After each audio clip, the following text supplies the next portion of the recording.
आज असार 29 गते नेपाली भाषाका आदिकवि भानुभक्त आचार्यको 207औं जन्म जयन्ती मनाइँदैछ।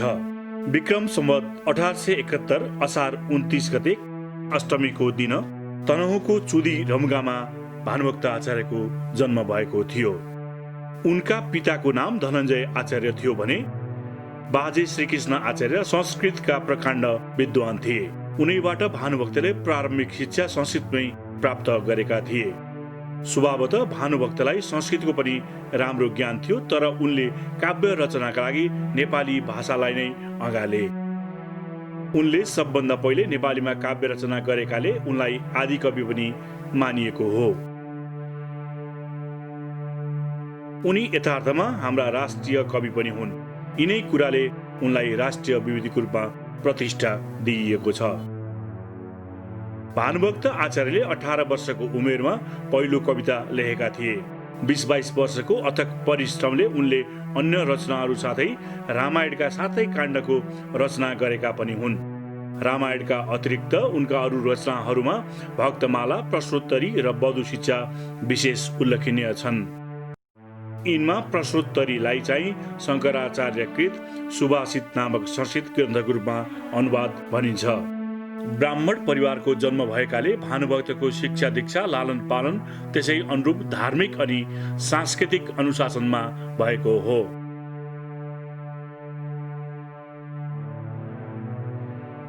अहिलेको नेपाली भाषालाई उतिबेला खस भाषा भनिन्थ्यो र यो भाषा लिपिबद्ध भन्दा पनि सामान्य अभिव्यक्तिहरूमा मात्र सीमित थियो।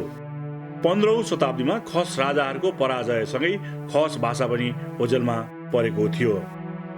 नेपाली भाषाका प्रथम कवि यिनै भानुभक्त हुन्, जसले भावनाको मर्मलाई नेपाली भाषा र शब्दको मानचित्रमा अभिव्यक्त गरेका हुन्। त्यसैले पनि भानुभक्तलाई आदिकवि भनिन्छ।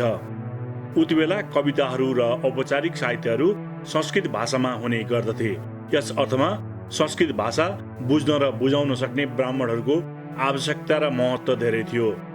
सामान्य जनमानसले चाहेर पनि सरल अर्थमा आफै साहित्य र कलात्मक अभिव्यक्ति बुझ्न गाह्रो थियो।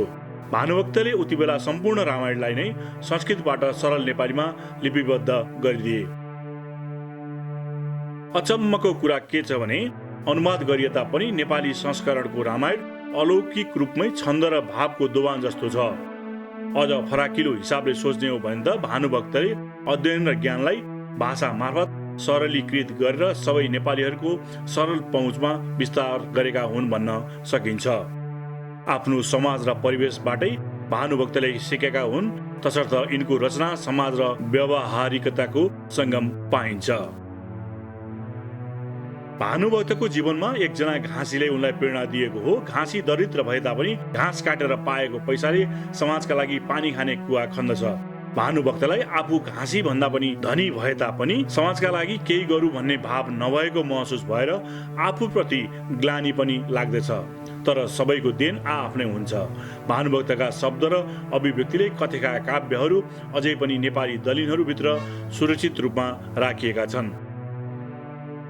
रामायणभित्र रहेका बालकाण्ड, अरण्यकाण्ड, सुन्दरकाण्ड, युद्धकाण्ड अनि काण्डका कथा उपकथाले पाठकलाई मनोरञ्जन, सामाजिक, नैतिक र चारित्रिक शिक्षा प्रदान गरेको छ। भानुभक्तले रामायणका अतिरिक्त अन्य थुप्रै कृति सिर्जना गरेर पनि उनी रामायणमा बाँचेका छन्।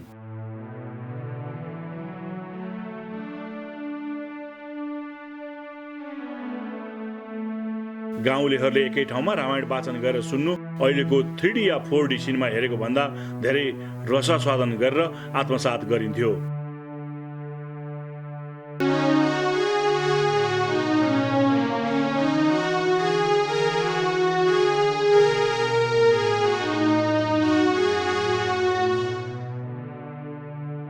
रुचि भएका पाठकहरूले रामायणका श्लोकहरू याद गर्नु अहिले पनि नेपाली समाजमा छ भने रोचक प्रसङ्ग त सामान्य नेपाली भाषामा छन्द र श्लोकहरू पाएपछि बिहे, व्रतबन्ध आदिमा दोहोरी या सिलो खेल्ने चलन पनि सुरु भएको हो।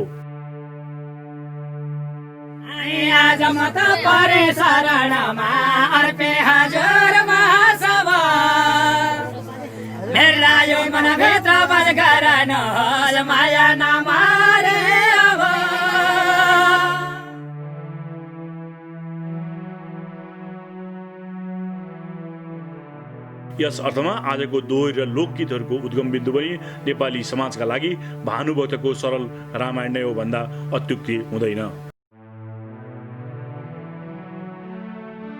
भानुभक्तको लय बिल्कुलै फरक प्रकारको छ। त्यस लय अझै पनि नेपाली जनजीवनमा छ। उनी पश्चातका अन्य धेरै कविहरूले आजसम्म पनि आफ्ना कविताहरू वाचन गर्न यही लयको प्रयोग गरेका छन्।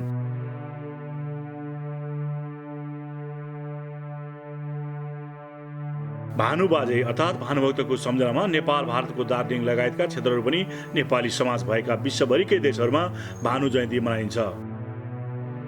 भानुभक्त कवि मात्र नभएर नेपाली भाषाका ढुकढुकी हुन् र हरेक नेपाली जिब्राहरूमा भानुभक्तको लय अझै जीवित छ।